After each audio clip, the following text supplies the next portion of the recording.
Sir, Bidar BJP ಕಾರ್ಯಕರ್ತರಿಗೆ target ಮಾಡಲಾಗ್ತಿದೆ, ಆಡಳಿತದ ವಿರುದ್ಧ ಕೇಸ್ಗಳಾಗ್ತಿದೆ ಅಂತ ಬಿಜೆಪಿ ಕಾರ್ಯಕರ್ತರು ಸಾಕಷ್ಟು ಒಂದು ಅಸಮಾಧಾನ ಇದೆ. ಒಂದು ನಿಮಿಷ ತಾಳಿ, ಇಲ್ಲಿ ನೀನು ಕೈ ತೆಗಿ ಒಂಚೂರು, ಅವನ ಮೇಲೆ ಕೈ ಇಟ್ಕೊಂಡು ಹೊಡಿಬೇಡ ನೀನು, ನನ್ನ ಮೇಲೆ ಹಂಗೆ ಹೊಡಿಯಕ್ಕೆ ಹೋಗ್ಬೇಡ ನೀನು.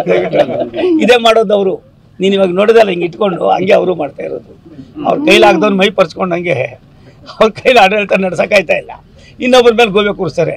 ಬಂದು ನಾನು ಹೇಳಿದೆ ಮೊನ್ನೆ ಯಾರೋ ಒಂದು 4-5 ಜನ ಮಂತ್ರಿಗಳಿಗೆ, ನಮ್ಮ ಮನೇಲೆ ಇದ್ಕೊಡ್ರಯ್ಯ, ಬರ್ರಯ್ಯ, ನಾವು ತೊಗೊಂಡೋಗಿ ಪಾರ್ಲಿಮೆಂಟ್ ಹತ್ರ ಬಿಡ್ತೀವಿ, ಮೋದಿಯವ್ರ ಸರ್ಕಾರ ಯಾವ ರೀತಿ ಕೆಲಸ ಮಾಡ್ತಾ ಇದೆ, ಆಡಳಿತ ಅಂದರೆ ಏನು, ವಿಕೇಂದ್ರೀಕರಣ ಏನು, ಸಾಮಾನ್ಯ ಬಡವ ಏನು, ಬಡವನಿಗೆ ಬೇಕಾಗಿರೋ ಸವಲತ್ತೇನು, ಅವ್ನಿಗೆ ಯಾವ ರೀತಿ ಬಡತನದ ಮೇಲ್ಪಂಕ್ತಿಗೆ ತರ್ಬೋದು. ಕೇವಲ 10 ವರ್ಷದಲ್ಲಿ 25 ಕೋಟಿ ಬಡವರು ಮೇಲ್ಪಂಕ್ತಿಗೆ ಬಂದಿದ್ದಾರೆ. ಇಂಥದ್ದು ಒಂದೇ ಯಾವ್ದಾದ್ರು ನಾವು ನೀವೆಲ್ಲ ಸೇರಿ ಮಾಡಿದ್ದೀವಿ ಅಂದ್ರಯ್ಯ, ಕಲ್ತ್ಕೊಡೋದು ಮಸ್ತಿಗಿದೆ ಬರ್ರಯ್ಯ ಅಂದರೆ ಅವ್ರದ್ದೇ ದಾರಿ ಬೇರೆ, ಅವ್ರದ್ದೇ ಚಿಂತನೆ ಬೇರೆ. 125 ವರ್ಷ ಅಂತಾರೆ, ನಾವೇನು ನೆಣ ಹಾಕೊಳ್ಳೋಣ. ಅವ್ರು ಮಾಡಬೇಕಾದ ಒಂದೇ. ಸಿದ್ದರಾಮಯ್ಯನವರು ಸಾವಿರಾರು ಸಾರಿ ಹೇಳಿದ್ದೀನಿ, ನಾನು ಅವ್ರ ಜೊತೆ ಮಂತ್ರಿ ಆಗಿದ್ದೆ, ಇವತ್ತು ಕೂಡ ಅವ್ರ ಬಗ್ಗೆ ನನಗೆ ಚಕಾರ ಇಲ್ಲ. ಆದರೆ ಕಳೆದೋಗ್ಬಿಟ್ಟವ್ರು ಹಳೆ ಸಿದ್ದರಾಮಯ್ಯನವರು ಅನ್ನೋದು ಮಾತ್ರ ಯಾವಾಗೂ ಹೇಳ್ತಾ ಇರ್ತೀನಿ. ಹಳೆ ಸಿದ್ದರಾಮಯ್ಯ ಆದರೆ ಮಂಗಳೂರು ಇಲ್ಲ, ಪಂಗ್ಳೂರು ಇಲ್ಲ, ಏನಿಲ್ಲ. ಬಹುತೇಕ ಅವ್ರ ಕಡೆ ಇರೋರೆ ಬೇಜಾನ್ ಜನ ಅಲ್ಲೆಲ್ಲ ಜಾಯಕ ಖಾಲಿ ಮಾಡಬೇಕಾಯ್ತದೆ. ನಮ್ಮವ್ರಿಗೇನು ಆ ಥರದ್ದು ಇರಲಿಲ್ಲ. ನಮಗೆ ಶಾಂತಿ ನೆಮ್ಮದಿ ಬೇಕು, ಎಲ್ಲರೂ ಒಕ್ಕೂಟದ ವ್ಯವಸ್ಥೆಯಲ್ಲಿ ಬದುಕಬೇಕು, ನಾವೆಲ್ಲ ಒಂದು ತಾಯಿ ಮಕ್ಕಳಾಗಿ ಇರಬೇಕು. ಇದು ನಮ್ಮ ರಾಷ್ಟ್ರದ ನಾಯಕರಾದ, ನಮ್ಮ ರಾಷ್ಟ್ರದ ಪ್ರಧಾನಿಗಳಾದ ನಮ್ಮ ನಾಯಕರಾದ ಸನ್ಮಾನ್ಯ ನರೇಂದ್ರ ಮೋದಿಯವರ ಸಂದೇಶ.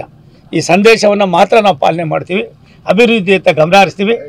ಕೆಳಪಂಕ್ತಿಯಲ್ಲಿರ್ತಕ್ಕಂಥ ಬಡವರನ್ನು ಮೇಲ್ಪಂಕ್ತಿಗೆ ಕೊಂಡೊಯ್ದು ಅವರು ಕೂಡ ಮುಖ್ಯವಾಹಿನಿಗೆ ಬರಬೇಕು ಅನ್ನೋದು ನಮ್ಮ ಆಸೆ. ಮಂಗಳೂರಲ್ಲಿ ಪದೇ ಇಂಥ ಘಟನೆಗಳು ನಡೆಯೋಕ್ಕೆ ಕಾರಣ ಏನು ಸರ್? ಪ್ರಚೋದನಕಾರಿ ಭಾಷಣಗಳ ಕಾರಣ ಅಂತ ಹೇಳ್ತಿದ್ದಾರೆ. ಭಾಷಣ ನಂಗೆ ಗೊತ್ತಿಲ್ಲ ಕಣಪ್ಪ, ಆದರೆ ಯಾರಿದ್ದಾರೋ ಗೊತ್ತಿಲ್ಲ. ಅದಕ್ಕೋಸ್ಕರ ಇವರು ಒಂದು ಏನೋ ಮಾಡ್ತೀವಿ ಅಂತ ಹೇಳೋರೆ. ವೀರಾದಿ ವೀರರು, ಸೂರಾದಿ ಸೂರ್ಯ ಅದೇನು ಮಾಡ್ತಾರೋ ನೋಡೋಣ, ಇನ್ನೊಂದು 2-3 ತಿಂಗಳು ಕಾದು ನೋಡೋಣ. ನಾನು ಇಷ್ಟೇ ವಿನಂತಿ ಮಾಡೋದು ಸರ್ಕಾರಕ್ಕೆ, ಇದು ಒಳ್ಳೆಯದಲ್ಲ. ಒಬ್ಬನ ಪ್ರಾಣ ತೆಗಿತಕ್ಕಂಥ ಹೀನ ಕೃತ್ಯ, ಪಾಪದ ಕೆಲಸ, ಯಾವುದೇ ಆಗಿರ್ಬೋದು, ಯಾವುದೇ ಪಾರ್ಟಿಯವ್ರು ಆಗಬಾರ್ದು. ಎಲ್ಲ ಅಮಾಯಕರನ್ನು ಮುಂದೆ ಇಟ್ಕೊಂಡು ನಾವು ನಮ್ಮ ಬೇಳೆ ಬೇಯಿಸ್ಕೊಳ್ಳೋದ್ರೊಳಗೆ ನಾವಂತೂ ಭಾರತೀಯ ಜನತಾ ಪಕ್ಷ NDA ಒಕ್ಕೂಟ ನಾವು ಆ ಕೆಲಸ ಮಾಡೋದಿಲ್ಲ. ನಿಮ್ಮಲ್ಲಿ ಆ ಥರದ್ದು ಏನಾರು ಇದ್ದರೆ ಸ್ವಲ್ಪ ಬದಲಾವಣೆ ಮಾಡ್ಕೊಳ್ಳಿ.